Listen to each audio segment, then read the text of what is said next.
저는 30대 초반에서야 재테크에 관심을 가지기 시작했습니다. 벌써 그게 20여 년 전이네요. 저를 재테크에 눈뜨게 해준 은인이 있다면 바로 로버트 기요사키입니다. 당시에 굉장히 센세이션을 불러일으켰던 베스트셀러 한 권이 있었는데 그게 바로 부자 아빠, 가난한 아빠였습니다. 아마 많은 분들께서 이 책을 읽으셨고 잘 아시는 책이라고 생각됩니다. 그 후로 저는 로버트 기요사키의 책은 뭐 거의 다 탐독을 했었죠. 그러면서 부동산에 눈을 떴고 또 경매에도 큰 관심을 가졌고요. 그래서 열심히 공부해서 실제로 경매를 하기도 했습니다. 그 후로 부동산을 중심으로 주로 이제 재테크를 해왔다고 볼 수 있죠. 그렇게 한 10여 년을 저의 멘토, 정말 로버트 기요사키는 제 멘토였습니다. 예, 물론 이분은 저를 모릅니다. 하지만 저는 이 로버트 기요사키를 잘 안다고 생각하고 있었는데요. 그런데 한 10여 년 전부터 조금 뜸하게 좀 소원해졌죠. 예. 제가 이제 뭐 다른 또 사업에 관심도 있고 또 일이 바쁘고 뭐 이러다 보니까 이 로버트 기요사키의 책과는 조금 멀어졌었는데 최근에 제가 다시 서점가에서 로버트 기요사키의 책을 접하게 되면서 그동안에 이분도 좀 큰 변화가 있었구나라는 그런 생각을 가지게 되었습니다. 최근에는 로버트 기요사키가 거의 뭐 이렇게 금과 은의 전도사로 변신을 해 있더라고요. 이번에 제가 페이크라는 책을 제가 한 2달 전에 국내에 들어갔을 때 사왔었는데 이게 올해 나온 신간이죠. 이 책에서 굉장히 많은 부분을 금에 대한 이야기를 하고 있는, 그래서 진짜 금이야말로 진짜 돈이다. 가짜 돈에 속지 마라. 이제 이런 핵심적인 내용을 다루고 있는데요. 책이 굉장히 좀 두껍지만 좀 반복적인 그런 그 이야기들이 많이 나오기 때문에 그렇게 뭐 이해하는데 힘들거나 그런 책은 전혀 아니죠. 뭐 로버트 기요사키의 책의 특징이 그렇습니다. 반복적인 설명이 많으면서 좀 쉽게 이야기를 설명을 풀어나가기 때문에 우리 많은 일반인들이 공감하고 또 좀 따라하기 쉬운 그런 가이드가 될 만한 그런 이야기들을 참 많이 하고 있죠. 그래서 제가 이 시간에는 이 책에 나오는 금과 은, 실물을 보유하는 철학적인 이유라는 코너가 나오는데요. 이 부분의 내용이 참 좋아서 제가 잠시 이 책의 내용을 들려드리도록 하겠습니다. 이번에도 나는 금, 은, 실물을 보유한다고 말했다. 투자하는 것도 아니고 거래하는 것도 아니다. 나는 금, 은을 실물로 보유한다. 보유가 투자와 거래와 다른 데는 몇 가지 이유가 있다. 지금 로버트 기요사키는 보유라는 단어에 유독 강조를 하고 있죠. 그 이유가 있습니다. 그가 말하는 철학적인 이유 3가지를 들려드리겠습니다. 첫 번째 이유는 신뢰입니다. 나는 가짜 돈을 신뢰하지 않는다.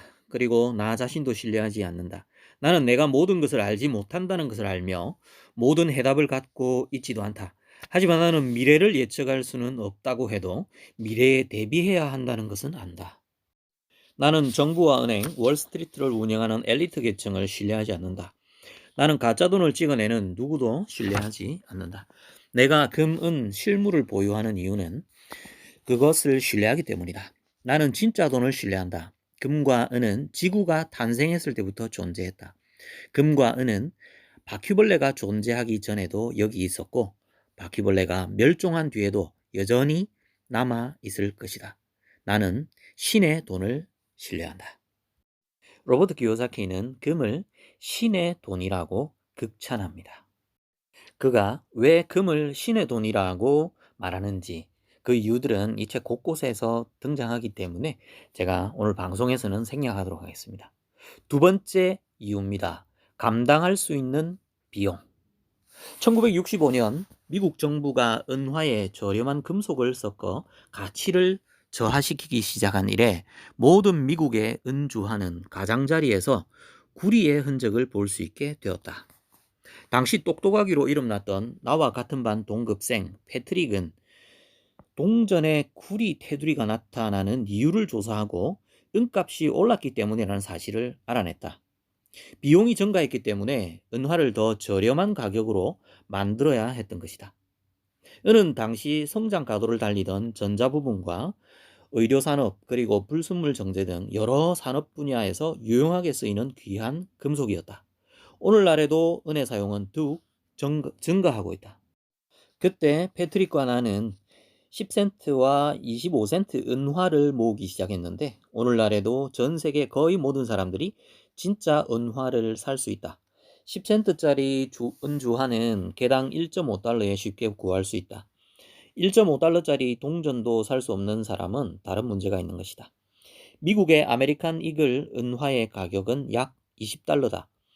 나라면 현대의 미국 동전이나 달러보다는 차라리 10센트나 25센트 또는 아메리칸 이글 1달러 은화를 사겠다. 제가 방금 읽어드린 이 부분은 은화를 매수하고자 하는 분들에게 조그만 참고사항이 되리라고 생각됩니다. 계속해서 조금 더 읽어드리겠습니다. 다시 말하지만 금과 은의 실물에는 이자가 붙지 않는다. 리스크가 없기 때문이다. 은행에서 예치금에 대해 이자를 지불하는 까닭은 부분 지불 준비 제도와 맨들레이크 메커니즘 때문에 은행에 돈을 맡기는 것이 위험하기 때문이다.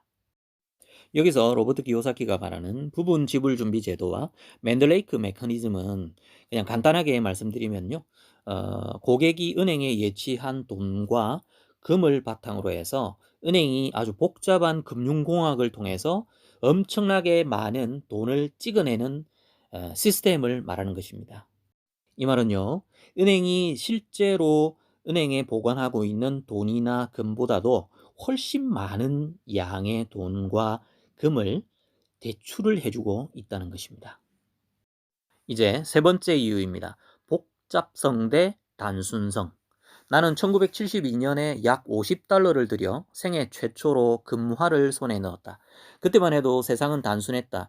그러나 오늘날 세상은 몹시 복잡한 곳이며 시시각각 더욱 복잡해지고 있다. 1972년에 내 쉐보레 코르벳에는 간단히 버튼을 눌러 조작하는 라디오가 설치되어 있었다. 우리 집 아파트에는 단순한 걸쇠가 달려 있었다. 그러나 오늘날 나는 설명서가 있어야 내 페라리에 달린 라디오를 사용할 수가 있다. 현관문에 달린 단순한 걸쇠로는 더 이상 도둑들을 막아낼 수가 없다. 그들은 내가 가진 모든 것을 훔칠 것이며 심지어 바다 건너에서 내 신분마저 훔쳐갈 것이다. 1972년에 사람들이 가장 두려워했던 것은 핵전쟁이었다. 요즘에는 날마다 사이버 전쟁이 벌어지고 있다. 어딘지도 모르는 나라에 사는 15살짜리 해커가 그저 장난삼아 뉴욕과 런던, 도쿄, 베이징의 전기를 단숨에 차단할 수도 있는 것이다. 그러면 어떤 일이 생길까? 은행에 돈을 이체할 수 없으면 어떻게 될까? 월급 통장에 돈이 들어오지 않는다면 어떻게 될까? 사회보장제도나 복지제도에서 수표를 보내주지 못한다면 어떻게 될까? 은행이 문을 닫는다면, 전 세계 주식시장이 붕괴하면 어떻게 될까? 미국의 대형 슈퍼마켓에는 평균 약 3일분의 식료품이 구비되어 있다고 한다. 만약 수천 수만 명의 굶주린 사람들이 집 앞에 있는 대형마트로 몰려간다면 무슨 일이 일어날까? 세상은 복잡하지만 금과 은은 단순하다. 제가 방금 읽어드린 내용을 조금만 부연하도록 하겠습니다.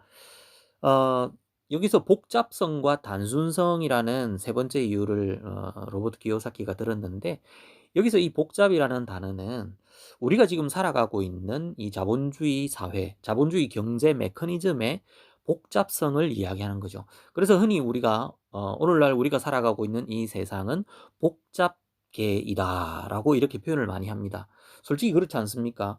우리가 지금 이 환율 메커니즘이 어떻게 움직여 나가고 있는지, 그리고 이 주식 시장이 어떤 메커니즘으로 굴러가고 있는지, 채권 시장, 뭐 정말 수많은 이 경제 메커니즘들이 너무나도 복잡한 구조로 지금 이루어져 있다라는 것이죠. 그래서 정말 똑똑한 전문가가 설명을 해 줘도 우리가 이 전체적인 복잡계의 자본주의 구조를 다 이해하기란 너무너무 힘들다는 것입니다. 하지만 금과 은은, 이 금과 은 실물은 대단히 심플하다는 겁니다. 너무너무 단순하다는 겁니다. 그냥 금덩어리, 이건 우리 손에 딱 쥐고 있으면 그냥 게임 끝이라는 거죠. 자, 이제 마지막으로 이 책에는 보면요, 금과 은을 모을 때 주의할 점이라는 아주 짧은 글이 나오는데, 제가 이 부분을 참고하실 수 있도록 간단하게 읽어 드리도록 하겠습니다. 금과 은을 모을 때 수집용 주화는 권장하지 않는다. 대부분의 주화 거래상이 당신에게 수집용 희귀 주화를 판매하려고 용을 쓸 것이다. 희귀 주화 있지 않습니까? 부르는 대로 값을 매길 수 있기 때문이다. 바가지를 쓸 수도 있다는 뜻이겠죠. 그러나 전문가가 아닌 이상 캐나다 메이플 리프나 중국 팬더, 호주 캥거루, 남아프리카 공화국의 크루글랜드 같은 평범한 금화나 은화에 집중하는 편이 낫다. 초보자라면 엄청나게 단순하고 간단하게 하라. 앞서도 잠시 또 언급에서 나왔듯이 뭐 아메리칸 이글 같은 대표적인 금화나 은화도 참고하시면 좋을 것 같습니다. 제가 한 가지만 더 덧붙여 말씀을 드리면요. 금화나 은화, 이 불리온 주화에는요, 코인과 메달이 있습니다. 불리온 코인, 불리온 메달. 근데 이 차이점을 어떻게 구분하냐면, 그 금화나 은화에 이 달러 표시, 뭐 예를 들어서 1달러, 또 50달러, 뭐 이런 식으로 그 금액이 표기가 되어 있으면 코인이고요. 그 금액 표기가 없다면 메달입니다.